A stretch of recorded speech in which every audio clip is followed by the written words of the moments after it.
बिहार विधानसभा की 4 सीटों पर हुए उपचुनाव के नतीजों ने आरजेडी को हिला दिया है। रविवार को आरजेडी ने पटना में बड़ी बैठक की।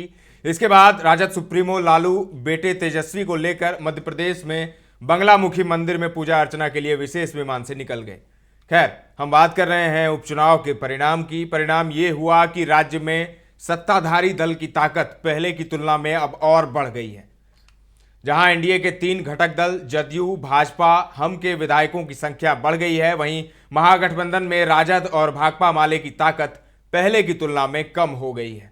इसका असर निश्चित तौर पर आने वाले दिनों में साफ दिखेगा। चुनाव परिणाम से एनडीए के सभी दल उत्साह में हैं। सुनिए जेडीयू के कद्दावर नेता ललन सिंह को। झारखंड आपको दिख रहा है, महाराष्ट्र नहीं दिख रहा है, बिहार नहीं दिख रहा है, यूपी नहीं दिख रहा है, महाराष्ट्र में प्रचंड बहुमत आया, उत्तर प्रदेश में भी सफाया हो गया, बिहार में 100% रिजल्ट हुआ। ये 2025 का आगाज है। 2025 में प्रचंड बहुमत से फिर बिहार में एनडीए की सरकार बनी और प्रधानमंत्री नरेंद्र मोदी जी आज देश के सबसे लोकप्रिय नेता हैं। यह साबित हो गया महाराष्ट्र में। बिहार में बेलागंज और इमामगंज का जो नतीजा आया उसको किस नजरिए से देख रहे हैं? राजद का किला ढह गया। किला ढहा नहीं, 35 साल का वो गिरवी था, आतंक था वहाँ, और आतंक से बेलागंज मुक्त हुआ है।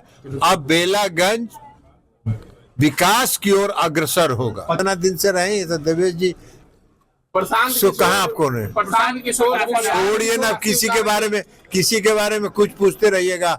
दुकान है, बाजार है, तो बाजार जब खुलता है तो उसमें कई तरह के दुकान लगते हैं।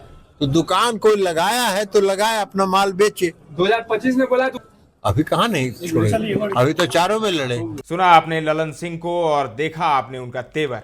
राजद और माले खेमे में मायूसी है। लालू तेजस्वी बिहार छोड़ चुके हैं। अब इस नतीजे के बाद विधानसभा का गणित बदल गया है। राजद कांग्रेस के बागी विधायकों की संख्या को जोड़ दें तो 243 सदस्यीय बिहार विधानसभा में एनडीए का आंकड़ा 137 हो चुका है। वहीं महागठबंधन के विधायकों की संख्या अब 106 ही रह गई है। रामगढ़ और तरारी में जीत के बाद भाजपा विधायकों की संख्या सदन में 78 से बढ़कर 80 हो गई है। बेलागंज में जीत के बाद जदयू विधायकों की संख्या 44 से बढ़कर 45 हो गई है। सदन में हम के विधायकों की संख्या फिर से 4 हो गई है। केंद्रीय एमएसएमई मंत्री जीतन राम मांझी के सांसद बनने के बाद उनकी बहू दीपा मांझी इमामगंज से चुनकर सदन में आ गई हैं। एनडीए के खेमे में निर्दलीय सुमित सिंह पहले से ही हैं, वे सरकार में मंत्री भी हैं। दूसरे निर्दलीय शंकर सिंह का झुकाव भी सत्ताधारी दल की ओर ही है। जब निर्दलीय शंकर सिंह जीते थे रुपौली से, उसके बाद उन्होंने मुख्यमंत्री नीतीश कुमार से मुलाकात की थी। चुनाव बाद राजद विधायकों की संख्या तकनीकी तौर पर 77 है, लेकिन उसके 4 विधायक बगावत कर सरकार के साथ जा चुके हैं। ऐसे में राजद के वास्तविक विधायकों की संख्या 73 ही रह गई है। इसी तरह कांग्रेस के 19 विधायक हैं, लेकिन इनके भी 2 विधायक पाला बदलकर सरकार के साथ जा चुके हैं। ऐसे में कांग्रेस के भी मौजूदा विधायकों की संख्या 17 ही रह गई है।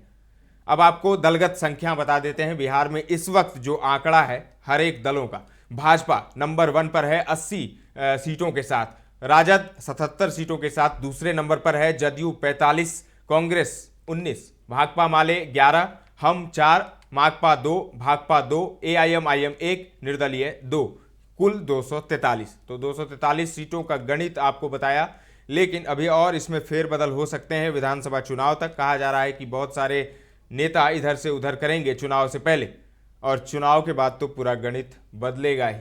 अब देखना होगा कि विधानसभा चुनाव के बाद क्या गणित देखने को मिलता है।